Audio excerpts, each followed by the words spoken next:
গুলিস্তান নাম শুনলেই ঢাকার ব্যস্ততম একটি জায়গার ছবি ভেসে ওঠে। একসময় এটিই ছিল ঢাকার প্রাণকেন্দ্র। কিভাবে জায়গাটির নাম গুলিস্তান হলো চলুন জেনে আসা যাক।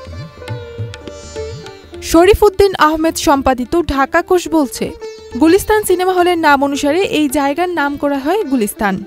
রাজধানী ঢাকার গুরুত্বপূর্ণ এলাকা রমনার ফুলবাড়িয়া রেল স্টেশনের উত্তরে ঢাকা জেলা ক্রীড়া মিলনায়তন এবং পল্টন মাঠের পাশে ১৯৫৩ সালে গুলিস্তান নামের এই সিনেমা হল প্রতিষ্ঠা করা হয়।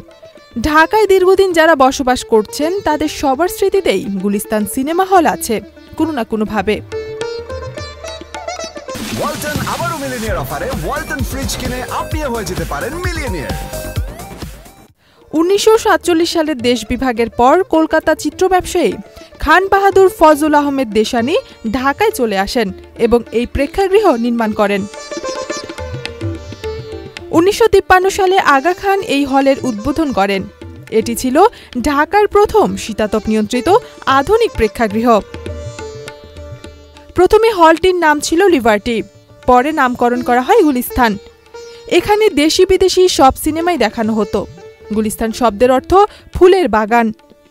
বাংলাদেশের স্বাধীনতার পর গুলিস্তানের মালিক পাকিস্তানে চলে যাওয়ায় এটি পরিত্যক্ত সম্পত্তিতে পরিণত হয়। পরে ১৯৭২ সালে তা দেয়া হয় মুক্তিযোদ্ধা কল্যাণ ট্রাস্টকে।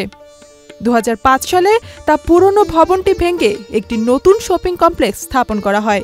তবে ঢাকার মানুষের স্মৃতিতে এখনও রয়ে গেছে এই সিনেমা হল। ইথিলা কবির প্রমা, চ্যানেল আই।